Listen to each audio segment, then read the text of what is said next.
Student, welcome to हमारी academy official and my name is Abhayrao. कैसे हैं आप सब? कैसे चल रही है आपकी प्रिपरेशन? आज की जो क्लास है ये इंपॉर्टेंट है। आप सभी काफ़ी लंबे वक्त से इंतजार कर रहे थे, ठीक है। कॉमर्स को रिलेटेड, कॉमर्स से संबंधित कोई भी वैकेंसियाँ नहीं आ रही हैं सर, कब तक आएंगी? तो आपकी जो इंतजार की घड़ी है वो लगभग पूरी हो चुकी है, ठीक है। बिहार में आपका बिजली विभाग में काफ़ी अच्छी वैकेंसी आई है जिसमें आपका कॉमर्स मांगा गया है।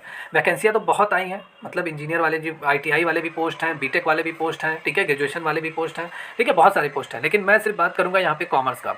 कॉमर्स को लेकर आपकी क्या वैकेंसी आई है, टोटल कुल कितने सीट हैं आपके, टोटल कुल कितने सीट हैं, अलग अलग category, general, SC ST OBC EWS के लिए कितनी वैकेंसी है, ठीक है, टोटल कुल कितने पोस्ट हैं, ठीक है, क्या फीस चार्ज किया जा रहा है, सिलेक्शन प्रोसेस क्या है, एग्जाम का प्रोसेस क्या है, रिटर्न एग्जाम होगा कि आपका टाइपिंग भी होगा, क्या क्या है, ये पूरा मैं कंप्लीट डिस्कस करूँगा। इन सबके साथ साथ कॉमर्स में सिलेबस क्या है, जो आपका रिटर्न एग्जाम होगा उसका कॉमर्स का सिलेबस क्या है, ठीक है, कौन कौन से आपके सब्जेक्ट से पूछे जाएंगे क्वेश्चन, फाइनेंशियल अकाउंटिंग से, ऑडिटिंग से, इनकम टैक्स, मैनेजमेंट, ठीक है, किससे आपसे पूछा जाएगा, ये पूरा मैं कंप्लीट आज के इस क्लास में करने वाला हूँ।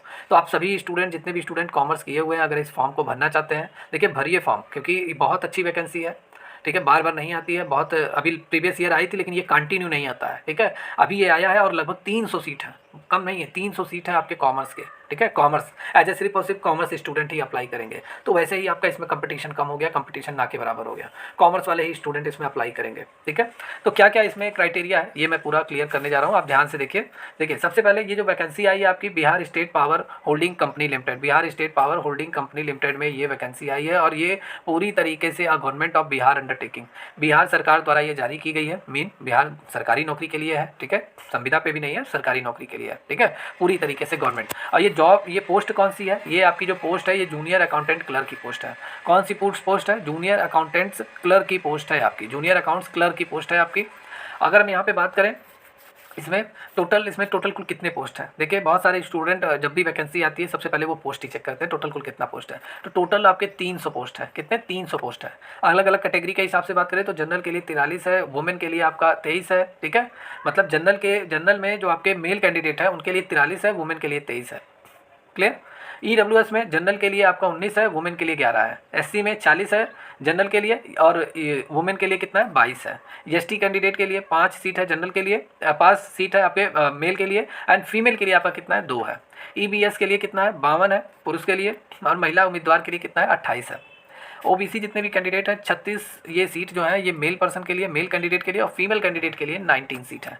तो ये टोटल आपका जो सीट हो गया, ठीक है, टोटल कितने पोस्ट हैं इस वैकेंसी में, जूनियर अकाउंट्स के इस वैकेंसी में, क्लियर। G फॉर आपका जनरल और W फॉर आपका क्या होता है? वुमेन, क्लियर, वुमेन, क्लियर है या?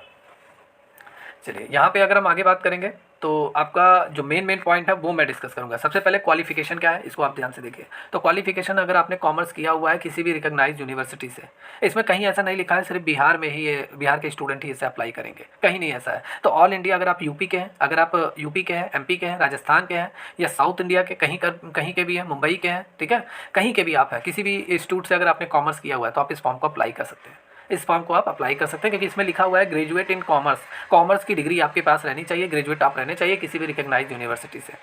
सेकंड इसमें इंपॉर्टेंट है, अपीयरिंग कैंडिडेट इसमें अप्लाई नहीं कर पाएंगे, जिनका इस साल BCom क्लियर हुआ है, अभी रिजल्ट आना बाकी है, थर्ड ईयर का एग्जाम उन्होंने लगभग अभी तो चल ही रहा होगा, थर्ड ईयर का एग्जाम अपीयर हुआ है, वो लोग नहीं अप्लाई कर पाएंगे, वो लोग अपनी इस फॉर्म को अप्लाई नहीं कर पाएंगे, ये सीधा सीधा क्लियर किया गया है, ठीक है। The appearing candidate are not eligible for this post to apply, ये अप्लाई नहीं कर पाएंगे, क्लियर।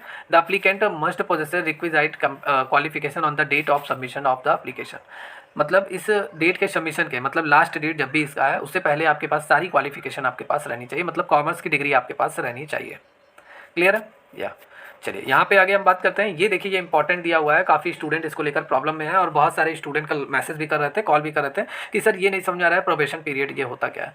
तो प्रोबेशन पीरियड आपका क्या होता है? Probation period shall be 2 year from the date of appointment. Probation period ये होता है कि आपको ट्रेनिंग दिया जाएगा, ठीक है, मतलब आपको जब ट्रेनिंग दिया जाएगा, जब तक आप उस लायक हो नहीं जाएंगे तब तक आपको परमानेंट, मतलब एक कर्मचारी नहीं माना जाएगा, स्थायी कर्मचारी आपको नहीं माना जाएगा। प्रोबेशन पीरियड में क्या होता है, आपको जो TA DA ये सब मिलता है, मे भी किसी कंडीशन में नहीं मिलता है, किसी कंडीशन में आपको थोड़ा बहुत मिलेगा। जैसे एक परमानेंट कर्मचारी होता है उसकी बेसिक सैलरी 20,000 मान लेते हैं, TA DA और एंटरटेनमेंट जितना भी है सभी भत्ते अगर मिलाकर हम जोड़ लें तो उसका 35,000 40,000 सैलरी पहुंच जाता है। लेकिन प्रोबेशन पीरियड में क्या होता है, आपको सिर्फ और सिर्फ बेसिक सैलरी मिलेगी, और किसी कंडीशन में किसी वैकेंसी में आपको ये भत्ते मिलेंगे, वरना ये भत्ते नहीं मिलते हैं। तो 2 साल तक, मतलब प्रोबेशन पीरियड आपका 2 साल तक रहेगा, डेट ऑफ अपॉइंटमेंट तक, ठीक है, 2 साल तक आपको ऐसे प्रोबेशन पीरियड में ही ही काम करना पड़ेगा अस्थायी कर्मचारी के रूप में। और during probation period the performance is not satisfactory, अगर आप काम सही से नहीं करते हैं, संतुष्ट आपके काम से, अगर बिहार पीसीएल में अगर आपकी नौकरी लग गई मान लेते हैं, और अगर आपके काम से संतुष्ट नहीं है, आपका जो मतलब बीपीपीसीएल में गवर्नमेंट अगर आपसे संतुष्ट नहीं है, सिंपल सी बात है, तो आपका प्रोबेशन पीरियड फिर आगे बढ़ा दिया जाएगा, निकाला नहीं जाएगा आपको वैकेंसी से, मतलब इस नौकरी से निकाला नहीं जाएगा। मान लेते हैं अगर आपने अच्छे से काम नहीं किया, जो भी है बिजली विभाग में जूनियर अकाउंटेंट्स की पोस्ट है, अकाउंट्स की पोस्ट है, अगर आपने सही से काम नहीं किया, छुट्टी वगैरह बार बार आप ले रहे हैं, काम सही से कर नहीं रहे हैं, अगर आपसे संतुष्ट नहीं है आपका जो मैनेजर है या जो आपका सबसे बड़ा अधिकारी है वो संतुष्ट नहीं है, तो वो आपका प्रोबेशन पीरियड और बढ़ा देगा आगे के लिए, ठीक है, ये है, लेकिन आपको निकाला नहीं जाएगा। तो ये होता है प्रोबेशन पीरियड। बहुत सारे स्टूडेंट कल हमसे पूछ रहे थे, क्लियर। तो यहाँ पे बेसिक सैलरी अगर बात कर ले तो पे सैलरी आपकी क्या है, 5200 से 15,500, ये आपकी बेसिक सैलरी है, ठीक है। ये आपका टोटल कंसोलिडेट मंथली आपको इतना मिलेगा 9,200। और अगर आप लेवल 5 मतलब after completion 1 year of probation period, मतलब ड्यूरिंग 1 ईयर पीरियड, 1 ईयर में आपका इतना रहेगा जब आपकी ज्वाइनिंग हो जाएगी, और जब आप 1 साल का प्रोबेशन पीरियड पार कर लेते हैं तब आपकी सैलरी क्या हो जाएगी, 7वां वेतन आपका पूरी तरीके से लग जाएगा, ठीक है। प्लस आपके अदर अलाउंसेस ये सभी आपके ऐड हो जाएंगे, और भी जितने भत्ते हैं वे सभी आपके ऐड हो जाएंगे, ओके। यहाँ पे अगर मैं बात करूँ तो आपका एज क्राइटेरिया क्या पूछा गया है, तो मिनिमम एज आपके पास देखिए सभी कैटेगरी के लिए अलग अलग दिया है। अगर आप जनरल कैटेगरी के कैंडिडेट हैं तो मिनिमम 21 साल है और मैक्सिमम 37 साल। एससी के लिए 21 साल और 42 साल है, 5 साल लगभग बढ़ा दिया गया जनरल वालों के अकॉर्डिंग, एससी वाले कैंडिडेट। एसटी के लिए भी 21-42 का रेशियो है, 21 मिनिमम है, 42 मैक्सिमम है। ईबीएस के लिए 21-40 है, एंड ओबीसी के लिए, ईबीसी और ओबीसी के लिए दोनों लोगों के लिए मिनिमम 21 मैक्सिमम 40 है, ठीक है। फीमेल कैंडिडेट के लिए और वही यूआर जनरल कैंडिडेट की महिलाओं के लिए 21 और 40 का रेशियो रहेगा पूरा, क्लियर। जितने भी हमारे दिव्यांग भाई हैं, दिव्यांग कैंडिडेट हैं, उनको 10 साल का पूरा एज रिलैक्सेशन की छूट मिलेगी, ठीक है। Get age relaxation by 10 year additional maximum age limit, maximum age limit से 10 साल की उन्हें छूट मिलेगी। जैसे जितने भी दिव्यांग कैंडिडेट है, अगर वो 37 साल के हो गया, वो जनरल कैंडिडेट है, 37 साल का वो हो गया, 37 साल पार भी कर लिया, तो 10 साल का उसे एज रिलैक्सेशन मिलेगा, मतलब अगर वो 47 साल का भी है तब भी उसका फॉर्म भरा जाएगा, क्लियर। और भी इसमें है एज रिलैक्सेशन को लेकर, एज रिलैक्सेशन देखिए अदर स्टेट के स्टूडेंट को एज रिलैक्सेशन नहीं मिलेगा, क्लियर। अगर वो इस एज के बीच में आ रहे हैं तो फॉर्म अप्लाई कर सकता है, मेरे हिसाब से काफ़ी है इतना। 37 साल के नीचे ही आप सभी लोग होंगे जो लोग आप इस क्लास को देख रहे हैं, मेरे हिसाब से 37 साल प्लस वाले तो लगभग तैयारी कर रहे होंगे, तो मैं भी बहुत गिने चुने, वरना जो तैयारी करते हैं वो 35 के नीचे ही रहता है, तो इसमें तो आपका कोई दिक्कत नहीं होने वाला है, ओके। रिजर्वेशन यहाँ कहाँ है ये मैं कभी और बता दूंगा। अभी इंपॉर्टेंट फीस क्या है, फीस आपकी टोटल 1500 रुपये है, 1500 रुपये आपसे मांगी जा रही है। General candidate, EBC candidate, OBC class के कैंडिडेट 1500 रुपये, वो अप्लाई करते समय आपको इतना पैसा पे करना पड़ेगा, फीस आपकी है। 375 रुपये सभी कैंडिडेट के लिए, अदर कैंडिडेट के लिए है, ठीक है, 375 रुपये उन्हें पे करना पड़ेगा। मोड ऑफ सिलेक्शन क्या है, मोड ऑफ सिलेक्शन की अगर मैं बात करूँ तो सबसे पहले आपका सीबीटी होगा, ठीक है, रिटन एग्जाम आपका होगा, कंप्यूटर बेस्ड टेस्ट आपका होगा, क्लियर, ये आपका हो गया। फिर ये जो सीबीटी आपका होगा ये मल्टीपल बैच पे होगा, मतलब एक ही दिन नहीं होगा, अलग अलग दिन भी ये पूरी तरीके से ये एग्ज़ाम आपका हो सकता है। और इसमें आपका नॉर्मलाइजेशन भी आपका होगा, मतलब आपका स्कोर नॉर्मलाइजेशन, आपके पूरे मार्क्स पे नॉर्मलाइजेशन भी कैलकुलेट किया जाएगा, क्लियर, ये ध्यान में रखे रहिए। नॉर्मलाइजेशन जब आपका आ जाता है तो बहुत सारी चीज़ें, जो सिचुएशन होता है एग्जाम का वो काफ़ी बदल जाता है, नॉर्मलाइजेशन यूज़ किया जाएगा। जैसे आप लोगों ने रेलवे में देखा होगा नॉर्मलाइजेशन, क्लियर।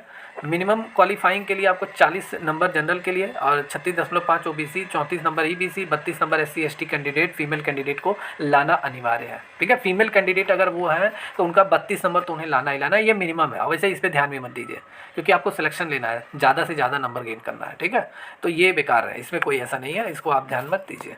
और देखिए इसमें अगर मैं बात करूँ तो एक ही एग्जाम आपका है, देन रिटर्न एग्जाम है, फिर उसके बाद आपको डीवी के लिए बुलाया जाएगा। डीवी के लिए जो आपको बुलाया जाएगा 1:1 के रेशियो में बुलाया जाएगा, मतलब कितने भी स्टूडेंट एग्जाम देना है सिर्फ और सिर्फ 300 स्टूडेंट को सिलेक्टेड किया जाएगा। जितनी सीट है उतने स्टूडेंट, जितनी सीट है उतने स्टूडेंट को बुलाया जाएगा डीवी के लिए, डॉक्यूमेंट वेरिफिकेशन के लिए। यहाँ कह रखा है candidate are shortlisted in the ratio 1:1, ठीक है, एक्चुअल वैकेंसी एडवाइस। और आपको मेरिट लिस्ट में आने के बाद डॉक्यूमेंट सर्टिफिकेट वेरिफिकेशन के लिए बुलाया जाएगा, ओके।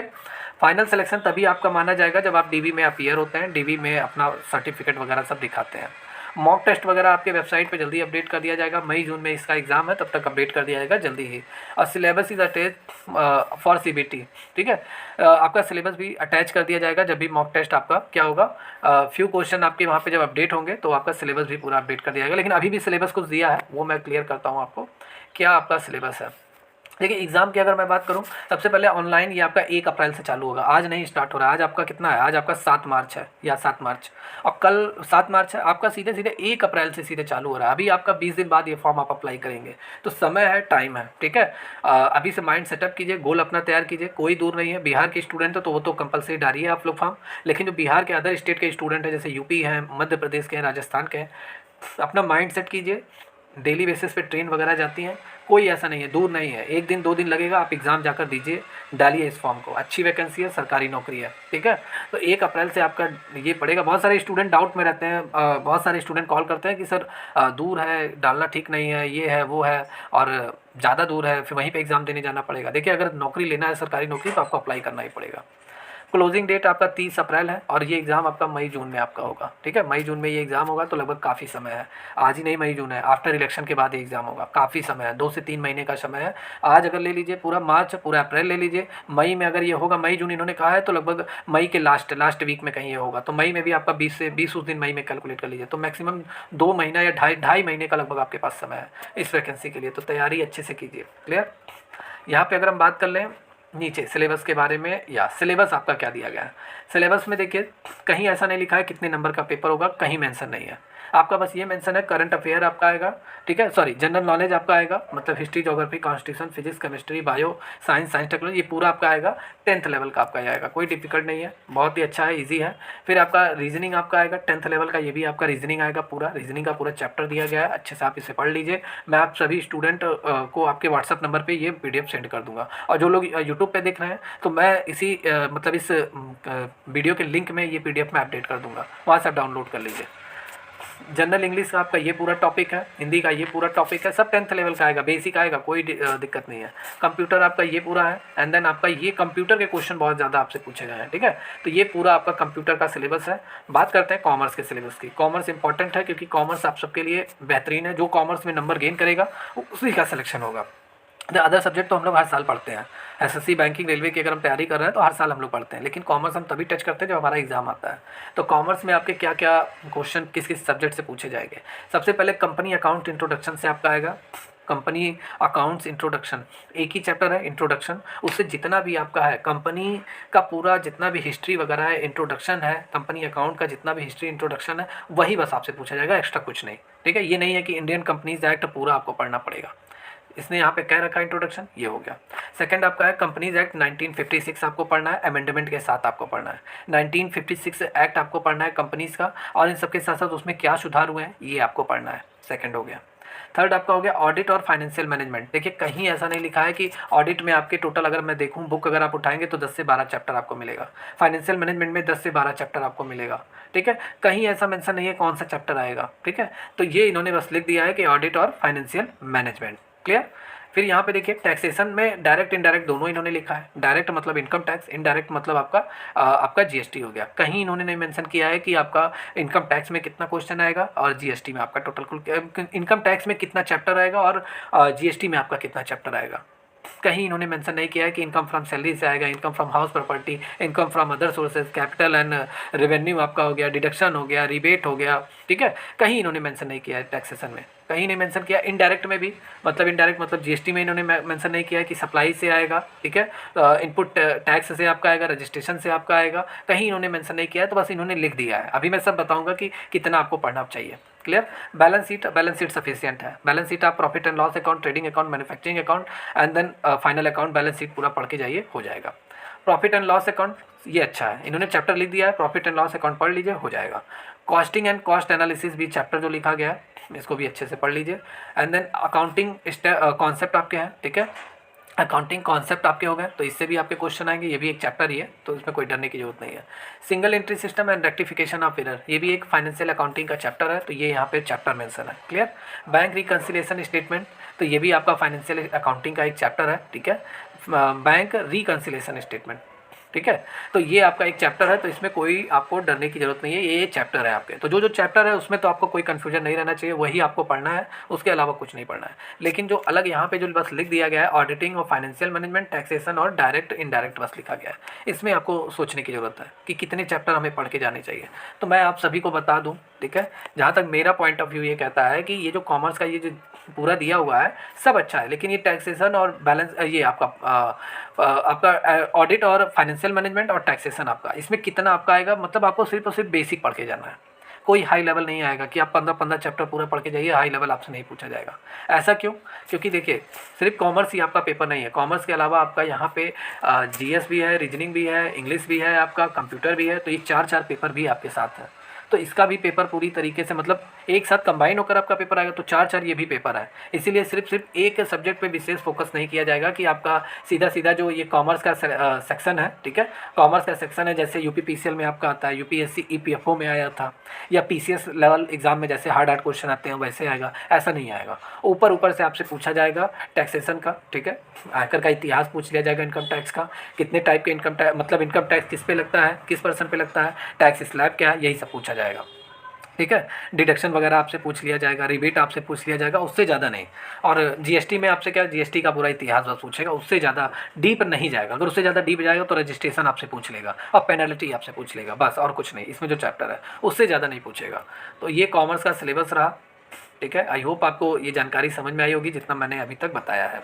क्लियर? तो जितने भी स्टूडेंट हैं अगर इस फॉर्म को अप्लाई करना चाहते हैं, आप सभी लोग फॉर्म को अप्लाई कर दीजिए। 1 अप्रैल से फॉर्म स्टार्ट होगा, सभी स्टूडेंट अप्लाई कीजिए, चाहे किसी भी स्टेट के हैं, जाइए पेपर दीजिए। बहुत अच्छी वैकेंसी है, 300 पोस्ट है, कोई कम नहीं है, ठीक है। कॉमर्स को लेकर काफ़ी अच्छी वैकेंसी है, और इसमें सिर्फ एक एग्जाम है, देन आपका सीधे डॉक्यूमेंट वेरिफिकेशन। तो चांस, आपके पास चांस है, जल्दी से फॉर्म को अप्लाई कर दीजिए 1 अप्रैल को, ठीक है। और मई जून में इसका एग्जाम होगा, फिर जुलाई और मेरे हिसाब से अगस्त तक लगभग ज्वाइनिंग भी हो जाएगी। नौकरी लेना चाहते हैं, ठीक है, सरकारी नौकरी, तो आप इस फॉर्म को जरूर अप्लाई कीजिए। ओके, या अगर कोई भी क्वेश्चन पूछना है तो कमेंट सेक्शन में आप टाइप कर दीजिए, या हमारा नंबर तो आपको ऐप पे मिल ही जाएगा, ऐप डाउनलोड कर लीजिए, ठीक है। ऐप पे नंबर हमारा मिल जाएगा, वहाँ से आप हमें कॉल करके कोई भी डाउट है टू जेड आप पूछ सकते हैं। और जितने भी स्टूडेंट जिनका नंबर मेरे पास है वो तो कॉल करके पूछ ही सकते हैं। ओके, तो मिलते हैं। इसके आगे मैं और भी डिस्कस करूँगा इसी को लेकर, नोटिफिकेशन को लेकर पूरा मैं 1 to 1 अलग अलग वीडियो में लाता रहूँगा, ठीक है, कि क्या क्या और भी आपको इसमें ध्यान देने की ज़रूरत है, ठीक है। मिलते हैं कल की क्लास में, टेक केयर, गुड बाय।